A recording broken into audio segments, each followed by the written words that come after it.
right, good morning, everyone. Welcome to the 7th meeting of the Legislative and External Affairs Advisory Committee, lucky number 7.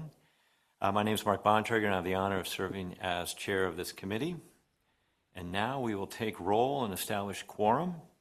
Please note that under the Bagley-Keene Open Meetings Act, any commissioners who are participating remotely must keep their camera on at all times and will be asked during roll call to disclose if they have any other adults over the age of 18 in the room with them during the meeting and the nature of their relationship with these individuals. With that, Sandra, can you please take roll?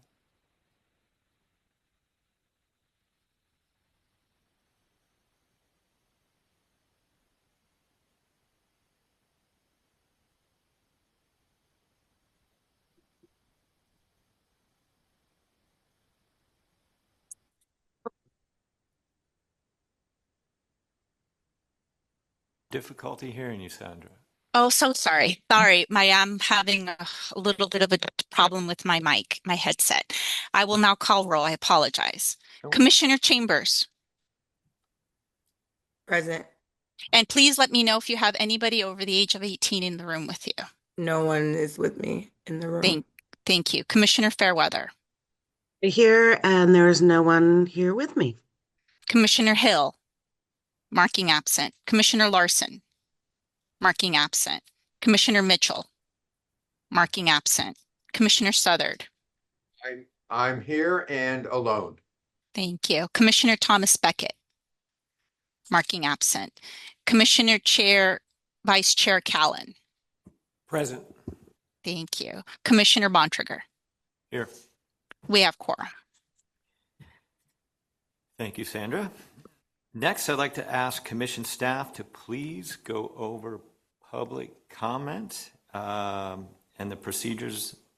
Please go ahead, Mariani, who's doing double duty. Thank you. If there are any members of the public who would like to make a public comment, you can either raise your hand online, press *9 if you're calling in by phone, or if you're in person, you can submit a green card to staff and we will hear your comment. We ask if you could please limit your comments to 3 minutes. And yes, thank you. No public. And then no public comment. Okay. We are now quickly moving to agenda item 2, announcements and updates.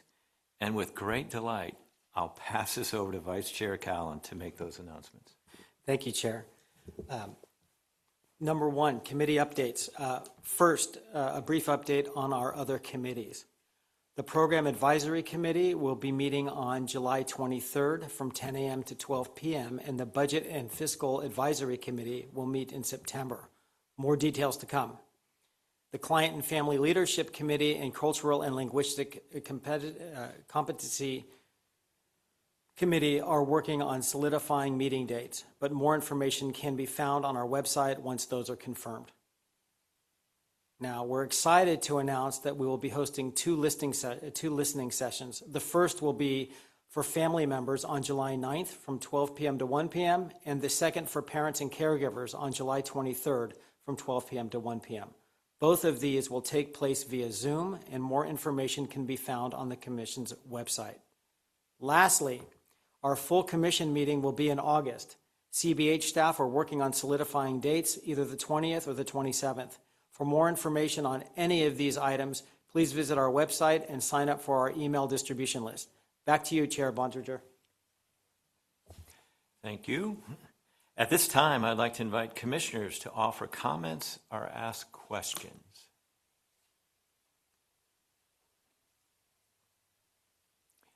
None remotely? Any in the room? I would like to say a special welcome to Commissioner Chambers. I think this is her first time as a full-fledged committee member, so welcome. I know she's joining us remotely. Thanks for joining the team. Appreciate it. I just want to say thank you and very honored to be here. I'm excited to serve and to give my input, and I'm excited to be there when I can. All right. Thank you, Commissioner Chambers. And secondly, just as a general comment, I know we will get to this later in the agenda today, but I appreciate all the great work of the staff preparing for this meeting. You make it very easy. And I also want to just shout out to all of our staff for all the advocacy work they've done during these budget activities during the month of May and even before then, and now into June. So thank you for that. All right. A reminder that public comment portion is for announcements only, and general public comment will be the next agenda item. Mariani, who's also continuing to do double duty, please go ahead with public comment if we have any. We do not have any public comment for announcements. Okay. Thank you, Mariani. That concludes our announcements this morning. I want to again welcome everyone to today's meeting. And we will quickly move to agenda item 3, general public comment. This time is reserved for comments on items that are not on the agenda. Please note that for general public comment, which is the portion we are now in, individuals may speak on topics not listed on the agenda. However, commissioners cannot engage in dialogue, as topics would not have been agendized 10 days prior to this meeting and thus would violate the Bagley-Keene requirements. That said, CBH staff will follow up on topics as needed and appropriate. Back to you, Mariani. Please lead us in public comment. Thank you, Chair. We don't have any in-person comment, and it does not appear that we have any virtual comments either. Okay. Moving right along to agenda item 4, approval of the April 16th, 2026 Lex Advisory Committee meeting minutes. At this time, I would like to invite commissioners to offer comments or ask questions. Any comments or questions as to the meeting minutes? All right. Mariani, please again go ahead with public comment. Thank you. We do not have any public comment for minutes. Very good. Now that public comment has closed, I would entertain a motion that the committee approve the April 16, 2026 meeting minutes. So moved. All right, Southern moved. Second. Callan, second. Any more comments regarding the Lex minutes? So it sounds like we have a motion and a second. The motion on the table is to the Legislative and Executive Affairs Advisory Committee approve the April 16th, 2026 Lex Committee meeting minutes. I ask all commissioners joining us online to unmute your lines to help with the process. Commissioner Chambers. Yes. Commissioner Fairweather. Yes, for the minutes, yeah. Commissioner Hill, marking absent. Commissioner Larson, marking absent. Commissioner Mitchell, marking absent. Commissioner Southard. Commissioner Southard. Yes. Thank you. Commissioner Thomas Beckett, marking absent. Vice Chair Callan. Yes. Committee Chair Bontrager. Aye. The motion passes. Okay, thank you. I think we're going to be moving to agenda item 5. Quick question. Do I need to make any announcement here? May I ask a question? I think I need to recuse myself from the vote for this. And I apologize for not knowing the procedure. Yes. I need to also- I'm actually right now in the process. I think that Commissioner Bontrager, we will need to table this item since we would probably lose quorum based on recusals. So I think that it would probably be best to just table the item to when we know that we'll have quorum present in the room with any of the recusals. And we'll table this to a future Lex meeting. And at this time, we can just move to the next agenda item. Well, I was going to say the next agenda item is adjournment, and so I think we're going to try to see if we could get one more, our person that we're expecting to have here, and if we can, then we can keep quorum. So would it be possible, Sandra, if we can pause this meeting for a minute? Adjourn them. We can what do you call it? Recess for a few minutes to be able to see if we can maintain quorum. Yes. Okay, let's see if we could do that. So then we could keep things moving. And if not, then we would have to do that. So. Great. So shall we recess to a specific time to return? Yes, we can recess. How much time, Brenda, do you want? I'd say let's at least do till 10:25 so we can see if we can get a hold of somebody to join us. Okay. So Great. So let's this meeting will be, recess the meeting. Adjourn. Yeah, go ahead. yeah, well, this meeting will be in recess till 10:25. Thank you. Welcome back. We're reconvening the Legislative and External Affairs Committee meeting, and we are ready to move on to agenda item 5. Sandra, do we need to note any change in attendance right now? Yes, I want to make sure to note for the record that Commissioner Gladys Mitchell has joined us, and so that we have now have squared out the quorum issues that we were dealing with. Thank you. And yes. Okay. Thank you. All right, agenda item 5 focuses on 2 advocacy requests for proposal outlines. The 2 outlines being discussed today are for veterans and LGBTQIA plus advocacy. We also have a video we'd like to share. But before, Commissioner, I hate to interrupt. I wanted to make sure, and then I will, goodness gracious. I wanted to state that before we move on to this agenda, I have been aware that we have 2 members of the committee who have identified potential conflicts of interest and will be recusing themselves from this item. So before the conversation can start, I would like to give the floor to each in turn, first to Commissioner Fairweather and then to Commissioner Chambers, so that they can state their conflict on the record and leave the discussion. Okay. Commissioner Fairweather. Okay. Let me just pull up the language here. Oh God, where did it go? Oh, here it is. I'm so sorry. Thank you, Chair Bontrager. I, Amy Fairweather, am recusing myself from the discussion and vote on agenda item 5, the Community Advocacy Project. And I have a financial interest in CAVSA, the California Association of Veteran Service Agencies, that is an applicant or has a financial interest in the outcome of this proceeding. This requires my disqualification under the Political Reform Act, Government Code Section 87100. Thank you. Thank you. Commissioner Chambers. I, Commissioner Chambers, have a conflict of interest on the LGBT advocacy grant. I represent Painted Brain, which may have a financial interest or somewhat of a conflict. So I would like to recuse myself from any decision-making or discussions that would impact that. Great. So I asked both Commissioner Chambers and Fairweather to leave the meeting, and you will be contacted when it's time to rejoin. Okay. Moving forward, I trust we can move forward. I'm waiting. Yes, there you go. Commissioner, they have both left the meeting. I'm confirming for the record. Okay.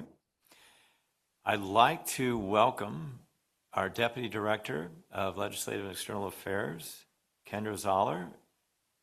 Please proceed. Thank you. Okay, I think we're going to start with a video, I believe. So good afternoon. I'm Kendra Zoller, Deputy Director of Legislation and External Affairs. As many of you know, we are still waiting for the governor to sign the final budget, which potentially could affect the future of our advocacy program, although the legislature is recommending to continue to fund it. So we are very hopeful it'll remain intact. So we just want to share a video of all the advocacy that's been going on with all of our partners. We've had press conferences. We were on Fox 40 News.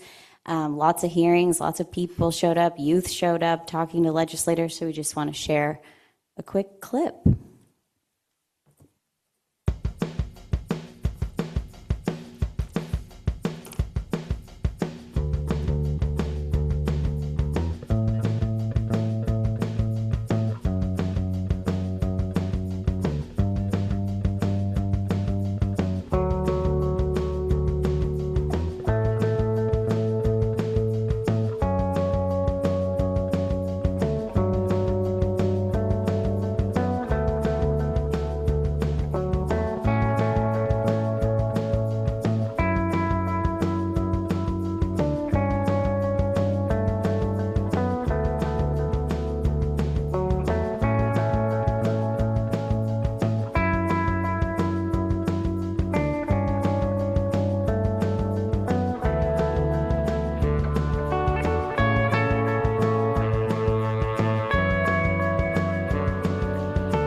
Thank you so much to everyone who showed up. We love doing this work with you, and we think we will continue to.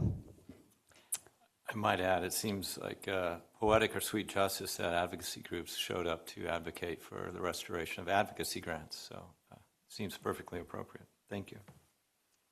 Thank you. Okay, we can bring up the PowerPoint, Cody, please. Today's discussion is intended to provide an overview of the proposed outlines and gather feedback from the committee before bringing these both to the full commission in August. So our current LGBTQIA plus advocacy contractor is Mental Health America, and our current veterans advocacy contractor is the California Association of Veterans Service Agencies, or CAVSA. Both are 3-year contracts that end in May 2027. Today, I'm presenting the proposed outlines for both RFPs, focusing on their overall purpose, structure, and key updates to align these contracts with the Behavioral Health Services Act. Because we have 6 total contracts that end in May of next year, we are staggering the RFP outlines throughout the year to manage workload. So each of these contracts totals about $2 million over 3 years, or approximately $670,000 per year. And with the enactment of the BHSA, the Commission has been analyzing how to update our advocacy contracts to better align with its goals. These contracts are grounded in language from both the MHSA and BHSA, stating that funds shall assist consumers and family members so that appropriate state and local agencies give full consideration to concerns about quality, service delivery structure, and access to services. That statutory basis did not change under the BHSA. While that statutory basis remains the same, the BHSA shifts the emphasis toward priority populations with the highest levels of need. That refocusing is central to both of these proposals, and I'll speak more specifically about how that is reflected in these outlines later. Based on that statutory foundation and updated focus, staff refined the overarching goals that are shaping these RFP outlines. This framework should look familiar, as we brought a similar approach forward last year with the Transition Age Youth Contract. Our overarching goal is to ensure that the voices of California's priority populations are represented in decision-making spaces so that behavioral health systems better reflect their needs. We do this through advocacy in 2 ways: advocacy by organizations on behalf of priority populations, and support for individuals with those populations to advocate for themselves. That work includes training and education so participants better understand the system, know how to organize, and can participate effectively. It also includes outreach and engagement to expand participation, gather feedback, and bring in new voices. In short, the goal is to make sure decisions at the local and state levels reflect the needs of the people most impacted. To help inform how these contracts should be implemented, we held listening sessions with both populations. We asked questions such as why people may or may not join an advocacy program, when they feel the most heard, what kinds of support they need in order to speak up, and what they would want in a program like this. In the LGBTQIA plus listening session, participants shared that the current political climate is increasing fear, uncertainty, and unmet needs for many in the community. We heard that concerns about safety can make advocacy participation more difficult, while representation and affirming spaces help build trust and engagement. Participants also noted that everyday life challenges can limit access, which is why they emphasized the importance of offering both virtual options and more traditional outreach methods, such as printed materials for those without reliable phone or internet access. In the Veterans Listening Session, participants emphasized the importance of veteran-led and culturally responsive advocacy programs. They underscored the value of connection and belonging, and several noted that creative approaches, including the arts, can be effective ways to build community and engagement. We also heard that housing instability and other unmet needs can create barriers to participation and may intersect with substance use challenges for some veterans.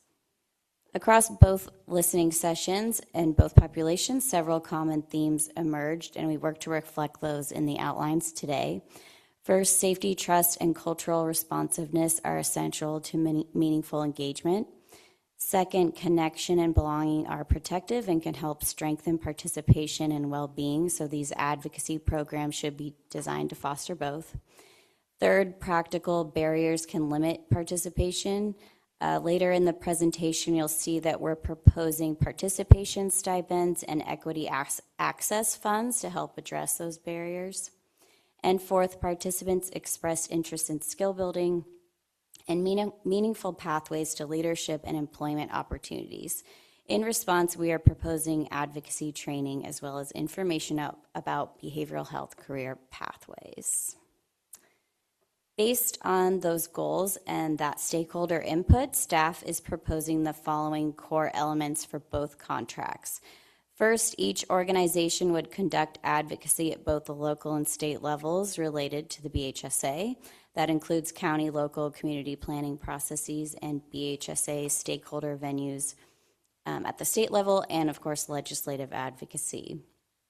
This advocacy should include both organizational advocacy and supported self-advocacy by members of each priority population who are interested and willing to participate.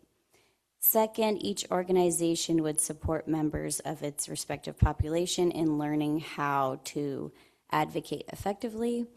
And third, each organization would conduct outreach and engagement to ensure the advocacy reflects the population accurately, broadens participation, and brings in new voices, while also giving participants opportunities to practice advocacy-related outreach skills. One of the most significant changes under the BHSA, in addition to the focus on priority populations, is the explicit inclusion of substance use disorder. What we heard from our current contractors in the community is that there's a learning curve related to this expanded focus, and we also heard that there are important distinctions within each population and how needs present across serious mental illness, substance use disorder, and co-occurring conditions. To avoid asking contractors to do everything all at once, we're proposing a phased capacity building approach in both RFPs.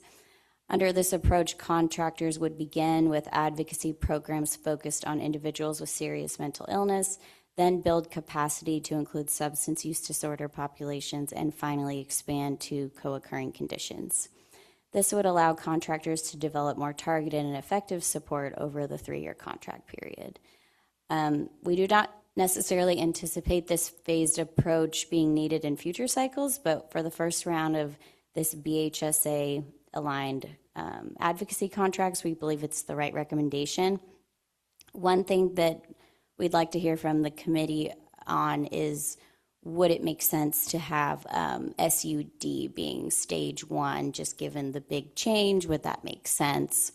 And now I'm seeing on the slide, it also has serious emotional disturbance. That's for youth populations if they're included. So that's probably LGBTQIA+.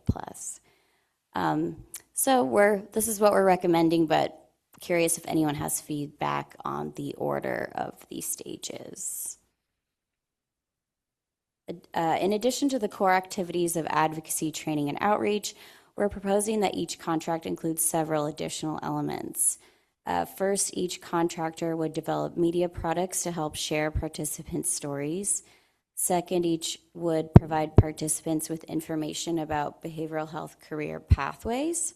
And third, both contracts would include participation or stipend funds, as well as equity access funds to help address practical barriers such as transportation, technology, or other participation-related needs.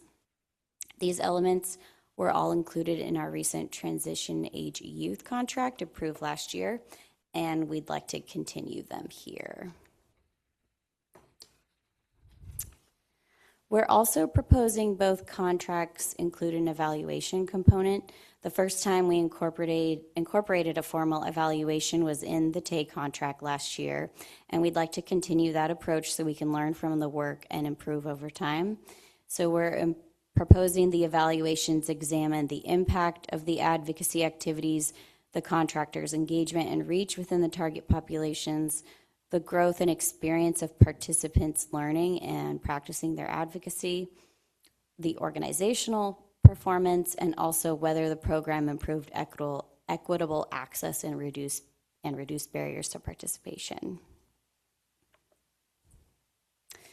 In summary, we are recommending that both RFP outlines follow the same overall framework while remaining tailored to the needs of each population. At a high level, they both include advocacy, participant skill building, outreach and engagement, phased BHSA capacity building, participant supports, and evaluation. Each 3-year contract would include 3 phases, as I said. There would be a 3-month phase in the beginning for the contractor to develop its roadmap, strategy, and advocacy training materials. Then there would be a 30-month operation phase to include local and state advocacy, outreach and engagement, and training and support to help members of the population participate. It would also include supportive elements such as workforce pathway information, stipends, equity access funds, and development of participation stories in media. This operations phase would also include the 3 capacity building stages I mentioned before. And finally, there would be a 3-month evaluation phase at the end. Okay, the next 2 slides contain the motion, so I'll pass it back to the chair to see if there are questions. And remember to bring back the commissioners as needed. Thank you.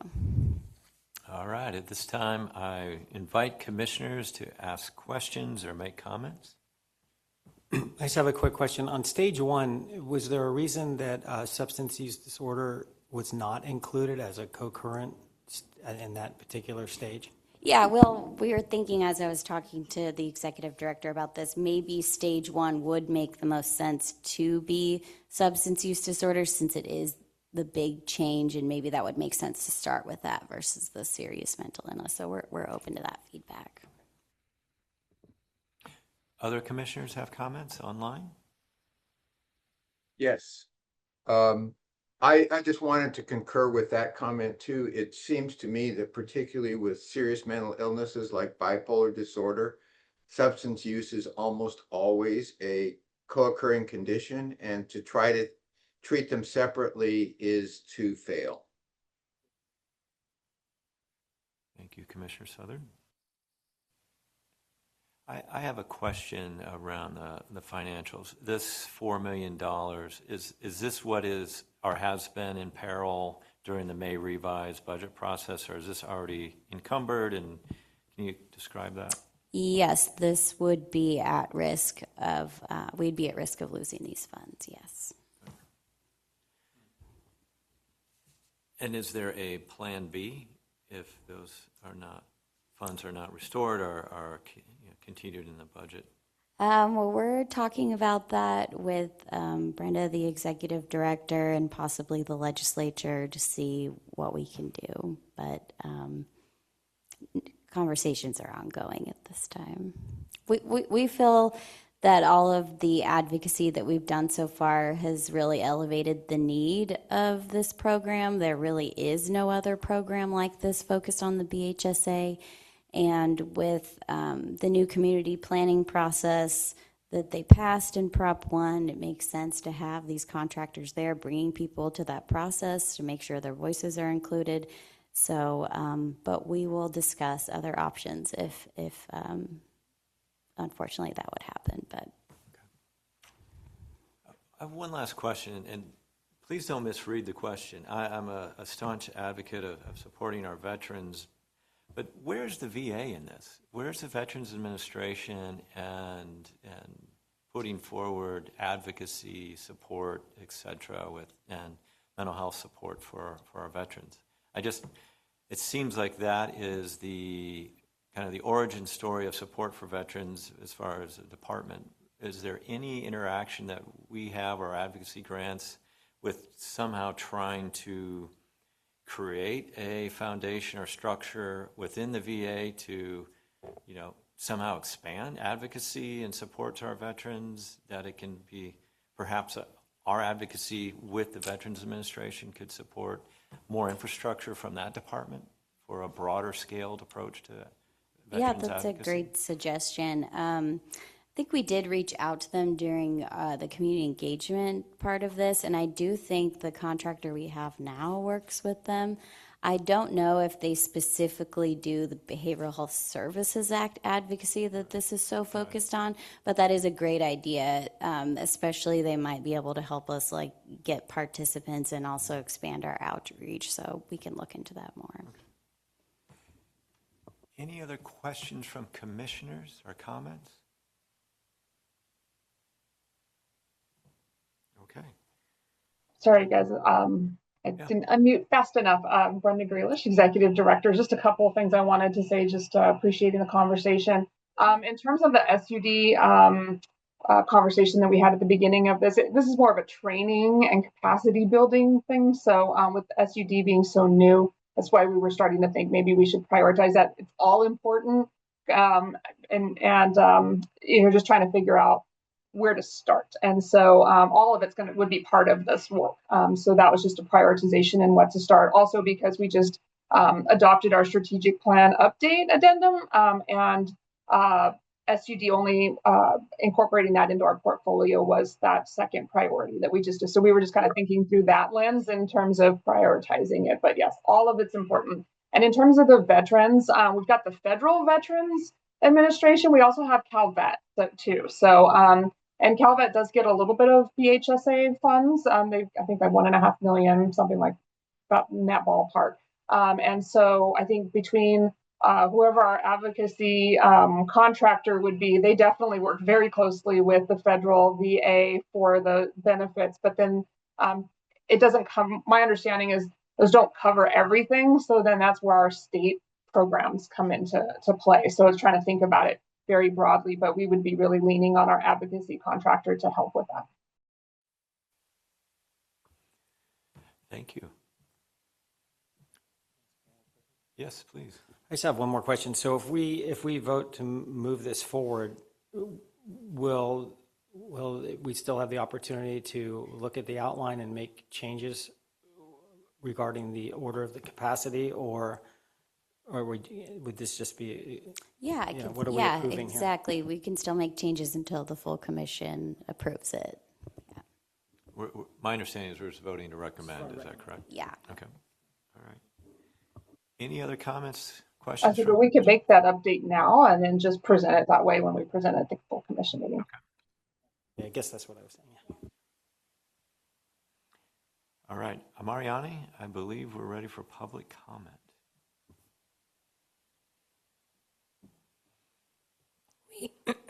We do not have any public comment for this item. Okay. Quiet public today. Thank you, Mariani. Now that public comment has closed, I would entertain a motion, if you can put the motion back up on the screen. And we'll need to call one of our commissioners back. Okay. Which I believe Mariani is going to do.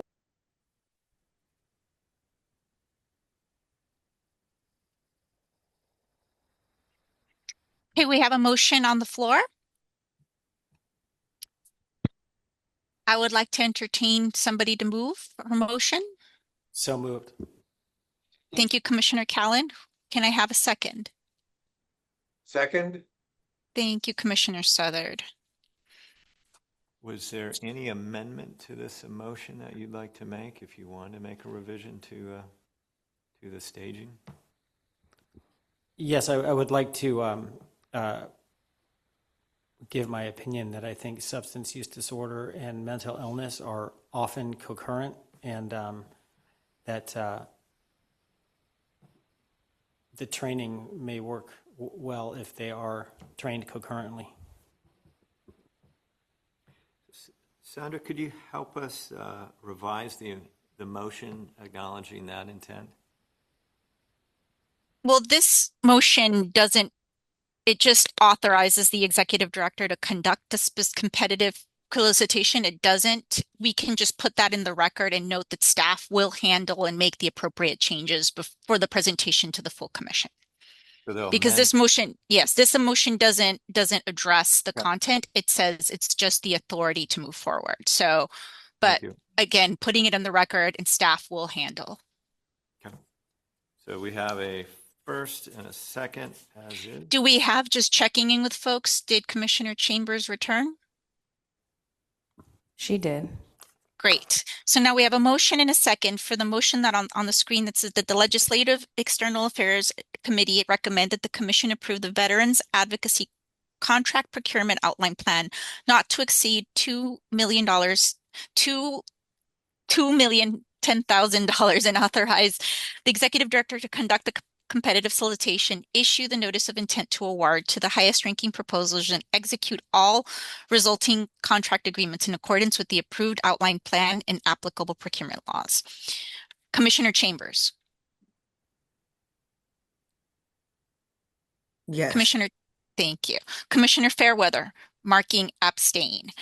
Commissioner Hill, marking absent. Commissioner Larson, marking absent. Commissioner Mitchell. Commissioner Mitchell.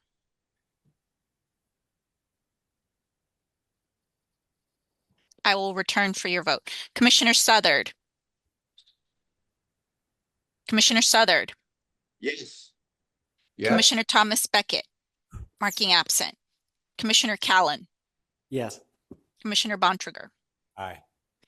Returning to Commissioner Mitchell.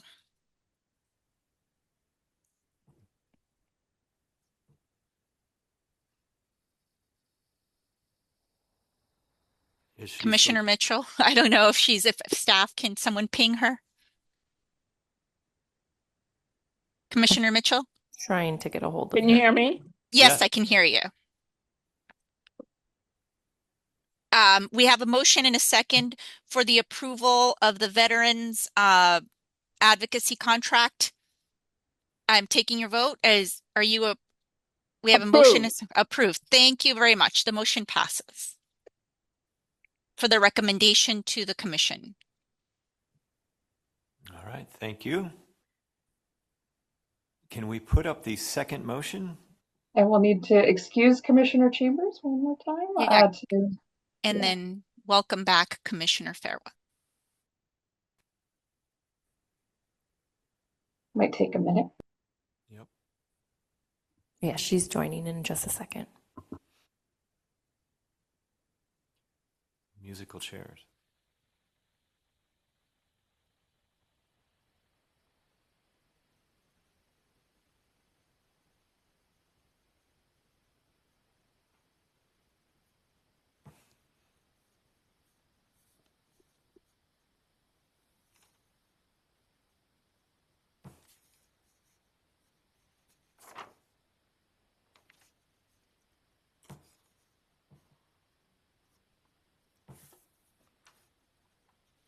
Great. We have everybody. So go ahead, Commissioner Bontrager. Okay, I would now entertain the second motion that is up on the screen right now. Shall I read it?